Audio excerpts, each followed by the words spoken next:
YouTube, and welcome back to another video review. And in today's episode, we're going to be taking a look at the Transformers War for Cybertron Generation Selects Generation 2 Megatron. So without further ado, let's go on ahead and take a look at the figurine. So as we can see here, I put him in tank mode, and actually for Voyager class size, this figure is actually pretty massive. It almost seems like it would be a leader class. Of course, he does have some purple and green camo on the tank. Of course, he's got some black and silver for the treads there.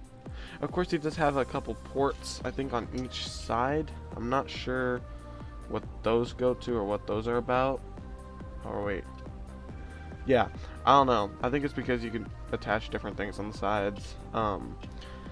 But, I mean, he does roll, decently. I mean, it's alright. Of course, on the bottom it's kind of clean. You can just see his head and chest and everything there.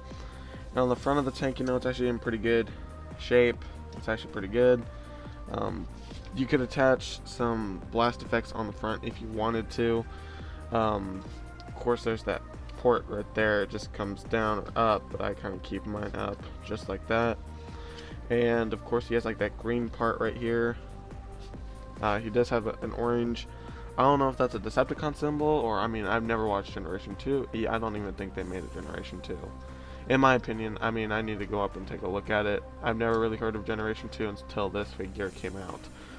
Of course, he does have some orange there.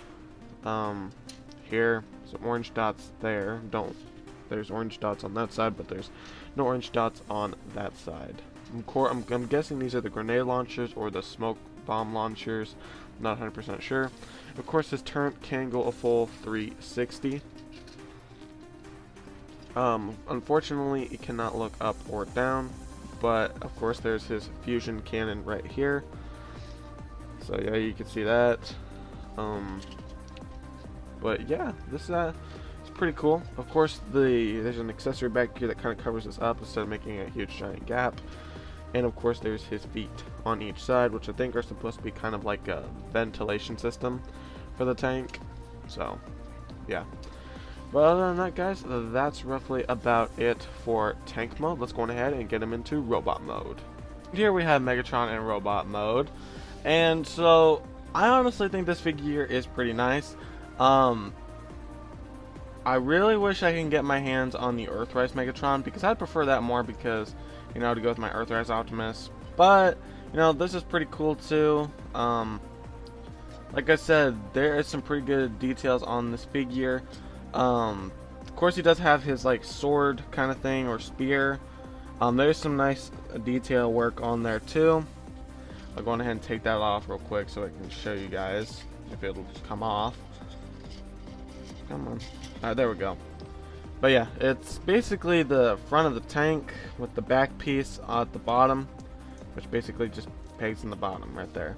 Of course, there's this little sword thing, and then there's the peg that goes in his arm. So yeah, that's it for that one. And of course, his fusion cannon here.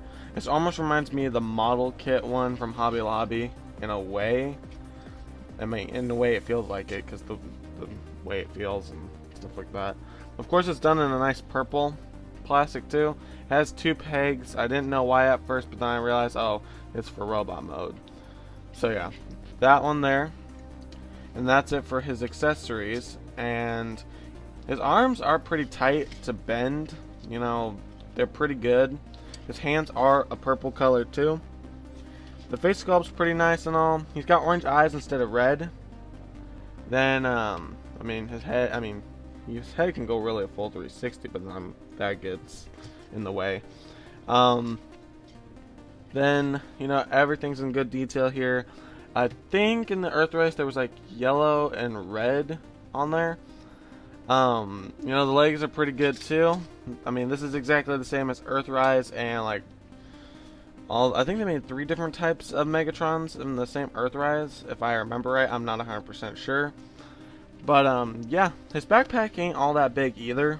I mean, it's got some treads, the Decepticon symbol there. It's pretty good and all. I mean, I'm not going to complain. It's a really nice figure. When I first got him, the box was extremely heavy, and I mean, he does have some weight to him too. I mean, I feel like he has more weight to him in robot mode than he does in tank mode. Of course, I picked this guy up for $24 at GameStop, and it was like $27 with tax. But honestly, guys, I would really recommend you guys pick up your own, because I want to get Sandstorm to get for my G2. But yeah, it's a really nice piece to add to the collection. I would totally recommend this figure. I really think he's really good. You know, I may have said it once or twice, or maybe more than that. You know, I think all the figures I get, and I put that on wrong. You know, it's not gonna matter. But I honestly think, you know, this is a really nice piece to add to your collection, and I would highly recommend it. So anyway, guys, that's roughly about it in today's video. Hope you guys did enjoy this video. Be sure to leave a like, comment, share, and subscribe, and I'll see you guys in the next one.